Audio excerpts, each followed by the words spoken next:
Video دیکھنے سے پہلے ہمارے چینل کو سبسکرائب کریں اور بیل آئیکن کو پریس کریں تاکہ تمام ویڈیوز کے نوٹیفیکیشنز آپ کو سب سے پہلے ملیں۔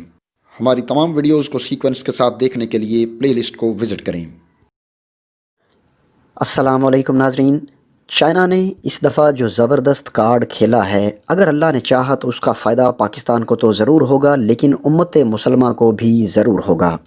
اس وقت جو سب سے بڑی ڈیولپمنٹ سامنے آئی ہے وہ یہ ہے کہ پاکستان میں ایرانی سفیر سید محمد علی حسینی نے ایران کی حکومت کے کہنے پر ایک بیان دیا ہے کہ ہم سعودی عرب سے صلح کرنے کے لیے مکمل طور پر تیار ہیں، اور ہم سعودی عرب کے ساتھ چاہے پاکستان میں یا سعودی عرب میں کسی بھی جگہ پر پاکستان کی سربراہی میں سعودی عرب سے بات چیت کرنے، مذاکرات کرنے اور تمام اختلافات کو ختم کرنے کے لیے تیار ہیں۔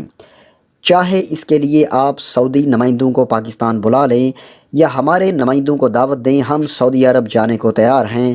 یعنی کسی بھی طرح سے ہم سعودی عرب کے ساتھ تمام تر اختلافات ختم کرنے کو تیار ہیں، اور ہم امت مسلمہ کی خاطر ایک ہونے کو بھی تیار ہیں۔ یہ ایک بہت بڑی ڈیولپمنٹ سامنے آئی ہے۔ اب ناظرین، اگر امریکہ افغان مجاہدین کے ساتھ بیٹھ کر مذاکرات کر سکتا ہے، جی ہاں، یہ وہی افغان ہیں جن کے بارے میں امریکہ کہتا تھا کہ کچھ بھی ہو جائے ہم ان کی شکل بھی نہیں دیکھیں گے، مذاکرات کرنا تو بڑی دور کی بات ہے۔ اس کے بعد صورتحال تبدیل ہوئی۔ 2012، 13 اور پھر 14 کے بعد جب امریکہ نے دیکھا کہ بغیر بات چیت کے مسئلے کا کوئی حل نہیں نکلے گا، تو اس کے بعد ان لوگوں سے بات چیت کرنے کے لیے امریکہ نے ذرائع ڈھونڈے، حتیٰ کہ انہوں نے بہت سے جرنلسٹ سے رابطے کیے کہ آپ کسی طرح ہماری افغان مجاہدین سے بات کروا دیں اور ہمیں ٹیبل پر بٹھا دیں۔ جب ان کو سمجھ آئی کہ معاملات کچھ نہیں بن رہے، تو پھر آخرکار انہوں نے پاکستان کا رخ کیا، کیونکہ امریکہ کو یہ ڈر تھا کہ پاکستان پر ہم آج تک الزام لگاتے آئے کہ پاکستان کی خفیہ ایجنسی اور پاکستانی حکومت اور فوج افغانوں کی مدد کرتی رہی ہے، حکومتی وزیر ان سے ملے ہوئے ہیں وغیرہ وغیرہ، تو اب پاکستان سے کیسے کہا جائے کہ ہماری ان کے ساتھ بات چیت کرواؤ۔ لیکن 2016 میں ڈونلڈ ٹرمپ کے آنے کے بعد صورتحال میں بہت بڑی تبدیلی آئی، کیونکہ وہ شخص کہتا تھا کہ میں نے جنگ شروع نہیں کی، مجھ پر الزام کیوں آئے گا اور کیسے آئے گا۔ پھر ٹرمپ نے پاکستان سے بات کی کہ ہمارے معاملات طے کروائے جائیں، لہٰذا پاکستان نے یہ ڈیل فائنلائز کروائی۔ اب اگر افغان مجاہدین اور امریکہ کے مذاکرات ہو سکتے ہیں تو ایران اور سعودی عرب کے کیوں نہیں ہو سکتے؟ ناظرین، اب صورتحال کو سمجھیں کہ معاملات ہوئے کیا ہیں۔ پہلے سعودی عرب اور ترکی کی لڑائی ہوئی، اور یہ لڑائی ہوئی سب سے پہلے نمبر پر مصر کے سابق صدر مرسی کی وجہ سے۔ اس کے بعد طیب اردگان کے اقدامات کی وجہ سے حالات مزید سنگین ہوئے، کیونکہ طیب اردگان پر الزام تھا کہ وہ خلافت کو بحال کرنا چاہتے ہیں۔ پھر قطر کی وجہ سے لڑائی ہوئی، پھر خشوگی کی وجہ سے معاملات خراب ہوئے۔ اب اگر ان تمام چیزوں کے بعد کنگ سلمان نے خود فون کر کے ترک صدر طیب اردگان کو کہہ دیا ہے کہ کوئی مسئلہ نہیں، ہم بیٹھ کر اپنے مسائل حل کرنے کو تیار ہیں اور صلح کرنے کے لیے بھی تیار ہیں، تو اس وقت آپ کیوں یہ نہیں سمجھ سکتے کہ ایران اور سعودی عرب میں بھی معاملات طے ہو سکتے ہیں؟ اس کے اگلے ہی دن سعودی عرب سے بیان آیا کہ قطر والے ہمارے بھائی ہیں، ان کے ساتھ ہم بیٹھ کر معاملات طے کرنے کو تیار ہیں۔ جی ہاں، بالکل یہ وہی قطر ہے جو کھل کر یہ بیان دے چکا ہے کہ سعودی عرب، UAE اور بحرین مل کر پوری طرح قطر پر حملے کے لیے تیار تھے، اور اس کے بعد انہوں نے قطر کو پوری طرح قبضے میں لے لینا تھا۔ اگر سعودیہ کی قطر کے ساتھ صلح ہو سکتی ہے تو ایران اور سعودی عرب کی صلح کیوں نہیں ہو سکتی؟ ان کی آپس میں کوئی لڑائی ہونی ہی نہیں چاہیے، ان کی اس صلح کا آخرکار فائدہ ہوگا پاکستان کو، لیکن شرط یہ ہے کہ اب اسی طرح کا ایک مثبت اشارہ سعودی عرب کی طرف سے بھی آنا چاہیے جیسا کہ ایران کی طرف سے آیا ہے۔ ناظرین، اب ہم دیکھتے ہیں کہ چائنا اس سارے کام میں کیا کر رہا ہے۔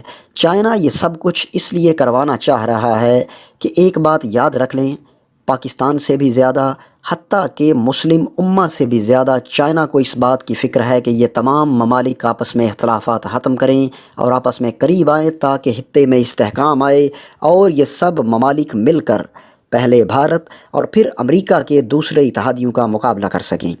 چائنا یہ چاہتا ہے کہ مڈل ایسٹ کے ساتھ ان کے تعلقات بحال ہوں اور کسی بھی صورت میں وہ نہیں چاہتا کہ عرب ممالک امریکہ کی گود میں چلے جائیں۔ چائنا سوچتا ہے کہ اگر عربوں کے معاملات ایران سے طے ہو جائیں تو سب سے زیادہ فائدہ چائنا کے project one belt one road کو ہوگا، اور اس صورتحال میں وہ افغانستان اور عراق تک اس پروجیکٹ کو توسیع دے گا، یعنی چائنا کا اثر و رسوخ پاکستان سے آگے نکل کر ایران، عراق، حتیٰ کہ عرب دنیا تک چلا جائے گا، اور اس کا سب سے زیادہ فائدہ اٹھائے گا چائنا۔ حتیٰ کہ سعودی عرب میں عمران خان کی محمد بن سلمان سے ملاقات ہوئی تو وہاں کیا معاملہ سامنے آیا؟ انہوں نے کہا کہ ہم گوادر میں 20 ارب ڈالر کی آئل ریفائنری کھولیں گے۔ تو اس وقت پاکستان نے چائنا کو اعتماد میں لیا کہ اگر آپ اس صورتحال میں آئل ریفائنری پر کوئی اعتراض نہ کریں تو فائدہ آپ کے سی پیک اور ون بیلٹ ون روڈ کو ہوگا، بہت سارے ممالک اس میں شامل ہو جائیں گے، لہٰذا چائنا نے حامی بھر لی۔ اب وہ ایک الگ بات ہے کہ سعودی عرب والے اس میں سے پیچھے ہٹ گئے، لیکن یہ معاملہ پاکستان، خطے اور امت مسلمہ کے لیے بہت مثبت ہے۔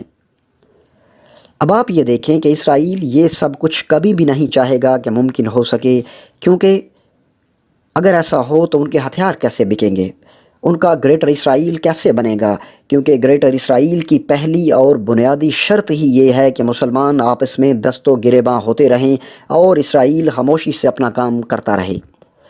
اب امریکہ میں ٹرمپ کے بعد جو بائیڈن آ رہا ہے، اس نے جنگیں کرنی ہیں، مڈل ایسٹ میں نئی لڑائی چل رہی ہے، اسرائیل کی فوجیں مکمل طور پر ہائی الرٹ ہیں، کیونکہ ان کی انٹیلیجنس ایجنسیز کی رپورٹ ہے کہ ٹرمپ کسی بھی وقت ایران پر چڑھائی کر دے گا۔ لیکن اگر ایران کی سعودی عرب سے صلح ہو جاتی ہے تو پاکستان میں مختلف مسالک کے مابین مذہبی اختلافات ختم ہو جائیں گے، اور یہ پاکستان کا پہلا اور سب سے بڑا مثبت سائن ہے۔ ناظرین، اگر خدا نخواستہ ایران اور سعودی عرب آپس میں گتھم گتھا ہو جاتے ہیں تو پاکستان اس بات کو افورڈ نہیں کر سکتا کہ وہ لڑائی فرقہ وارانہ بنیادوں پر پاکستان کے اندر آ جائے، کیونکہ اگر خدا نخواستہ ایسا ہو تو پھر ملک کا وہی حال ہوگا جو شام کا ہے یا عراق کا ہے، کہ مذہب اور مسلک کی بنیاد پر لوگ آپس میں دست و گریباں ہوں گے۔ اگلی جو لڑائی ہے وہ امریکہ کی CIA اور انڈیا کی را پاکستان میں مذہبی بنیاد پر پھیلانا چاہتی ہے، بلکہ کہہ لیں کہ مسل کی بنیاد پر پھیلانا چاہتی ہے۔ لیکن اگر پاکستان ایران اور سعودیہ کی صلح کروانے میں کامیاب ہو جاتا ہے تو پھر تمام معاملات ہمارے کنٹرول میں آ جائیں گے۔ اب ایران کافی آگے آیا ہے، اس نے یہ آفر کی ہے کہ ہم پاکستان یا سعودی عرب میں کسی بھی جگہ بیٹھ کر اختلافات ختم کرنے کو تیار ہیں، لہٰذا اب یہ بال ہے سعودی عرب کے کورٹ میں۔ دیکھیں کہ ایران نے انڈیا کو کیسے ہٹ کیا ہے۔ ایران کہتا ہے کہ پاکستان اور ایران کے تعلقات خراب کرنے کے لیے کچھ قوتیں بیٹھی ہوئی ہیں، کچھ گروپ کام کرتے ہیں جو نہیں چاہتے کہ پاکستان اور ایران کے تعلقات خراب ہوں۔ آج سے پہلے یہ بات ایران نے کبھی نہیں کہی۔ جب چائنا نے پاکستان پر پریشر ڈالا اور پاکستان کی خفیہ ایجنسیوں کی آپس میں ملاقاتیں ہوئیں، تب سے معاملات کچھ بہتر ہوئے، اور یہ پوری دنیا جانتی ہے کہ ایران کی سرزمین سے پاکستان میں حالات خراب کیے جاتے تھے۔ کلبھوشن کے معاملے پر انڈیا نے ایران پر پریشر ڈالا کہ ایران یہ بیان دے دے کہ پاکستان نے کلبھوشن کو ایران سے پکڑا ہے، جبکہ پاکستان نے اسے بلوچستان سے پکڑا تھا۔ لیکن چائنا کے اندر آنے کی وجہ سے معاملات کافی حد تک ٹھیک ہوئے۔ اب یہاں سے تعلقات بحال ہوئے ہیں، امن و امان بہتر ہو رہا ہے، تو پھر معاملات کو آپ سلجھا کیوں نہیں سکتے؟ سعودی عرب اگر ایران کے بعد اس پر اپنا کردار ادا کرتا ہے تو قطر بھی ان کے قریب آئے گا اور پوری امت قریب آ سکتی ہے، اور اس تمام صورتحال میں سب سے بڑا جھٹکا لگے گا ان طاقتوں کو جن کے ہتھیار اس خطے میں بکتے تھے، اور ان کے ہتھیار مسلمان لے کر مسلمانوں کے خلاف ہی استعمال کرتے تھے۔ اس وقت اسرائیل نے ایران کو عربوں کے سامنے جن بنا کر پیش کیا ہوا ہے، لیکن اگر اسرائیل اور ایران کا موازنہ کیا جائے تو ایران اسرائیل کی فوجی طاقت کا 5% سے زیادہ نہیں بنتا، یعنی اسرائیل اتنی بڑی فوجی طاقت ہے۔ اسرائیل کے پاس ٹیکنالوجی ہے، ہر طرح کا اسلحہ ہے، اقوام متحدہ ان کے قبضے میں، IMF، ورلڈ بینک اور تمام عالمی ادارے ان کے قبضے میں، لہٰذا اسرائیل پوری دنیا میں غلبہ حاصل کر چکا ہے۔ اس نے صرف عربوں کو دکھایا ہے کہ دیکھو ایران تمہیں یہ کر دے گا، ایران تمہیں وہ کر دے گا وغیرہ وغیرہ، لیکن حقیقت اس کے برعکس ہے۔ حقیقت میں ایسی کوئی بات نہیں کہ ایران اتنا بڑا کوئی کام کر سکے۔ اسی لیے سعودی عرب کے نیوم شہر میں حالیہ نتن یاہو اور محمد بن سلمان کی میٹنگ میں یہ چیز فائنل ہوئی کہ ہم ایران پر حملے میں آپ کا ساتھ دیں گے اگر ایران کی یہ بات مان لی جائے کہ ایران پاکستان کی سربراہی میں سعودی عرب سے صلح کرنے کو تیار ہے، اور ایسی ہی بات سعودی عرب بھی کہہ دے تو یقین کریں اس سے بڑی خوشخبری کوئی نہیں ہو سکتی، خاص طور پر امت مسلمہ اور پاکستان کے لیے۔ اس سے شام کی جنگ بھی ختم ہو جائے گی، عراق کی بھی، لیبیا میں بھی معاملات طے ہو جائیں گے، ترکی بھی خوش ہو جائے گا۔ حتیٰ کہ آپ اندازہ کر لیں کہ روس کے صدر نے یہ بات کی تھی کہ تفرقہ بازی پیدا کرنا تو قرآن مجید میں کہیں نہیں لکھا ہوا، بلکہ قرآن مجید تو اسے ختم کرنا چاہتا ہے اور بھائی چارے کا درس دیتا ہے۔ یعنی آپ اندازہ کر لیں کہ ایک غیر مسلم مسلمانوں کے درمیان میں بیٹھ کر کہہ رہا ہے کہ آپ کی مقدس کتاب آپ کو تفرقہ بازی سے منع کرتی ہے، اور یہ بڑے افسوس کی بات ہے کہ ایک غیر مسلم ہمیں بتائے کہ آپ کی کتاب آپ کو کس بات کا حکم دیتی ہے اور کس بات سے روکتی ہے۔ اگر دنیا میں امریکہ ویتنام کے ساتھ بیٹھ سکتا ہے، افغان مجاہدین کے ساتھ بیٹھ سکتا ہے، پاکستان انڈیا ساتھ ساتھ بیٹھ سکتے ہیں، تو ایران سعودی عرب کے ساتھ کیوں نہیں بیٹھ سکتا؟ یہ ایک گولڈن چانس ہے، آپ اسے ضائع نہ کریں۔ اگر آپ نے اسے ضائع کیا تو پھر یاد رکھیں کہ آج سے تقریباً 1 عشرہ بعد جب ہر طرف خطے میں مسلمان تباہ حال ہوں گے، مڈل ایسٹ میں تباہی ہو رہی ہوگی، اس وقت عرب حکمران بھی سوچ رہے ہوں گے کہ کاش ہم اس وقت بات مان لیتے تو آج یہ صورتحال نہ ہوتی۔ یہ بات آپ پوچھیں شام والوں سے جو کبھی بڑا خوبصورت ملک تھا۔ آج آپ شام کی حالت دیکھ لیں۔ کبھی آپ نے اسرائیل کے بارے میں سوچا ہے کہ وہاں پر بھی معاملات اس طرح کے ہو سکتے ہیں، لیکن وہ اپنے ممالک میں ایسا ہرگز نہیں ہونے دیتے۔ لہٰذا یہ ایک گولڈن چانس ہے، اس سے فائدہ اٹھائیں اور انشاءاللہ پوری امت کے لیے یہ باعث برکت ہوگا۔ ناظرین، یہ تھی ہماری آج کی ویڈیو۔ آخر میں میری دوبارہ درخواست کہ ہمارے چینل کو سبسکرائب کریں، بیل یعنی گھنٹی کے نشان کو ضرور دبائیں اور اس ویڈیو کو لائک، شیئر اور اس پہ کمنٹس ضرور کریں۔ اگلی ویڈیو آنے تک کے لیے اجازت دیجیے۔ اللہ حافظ۔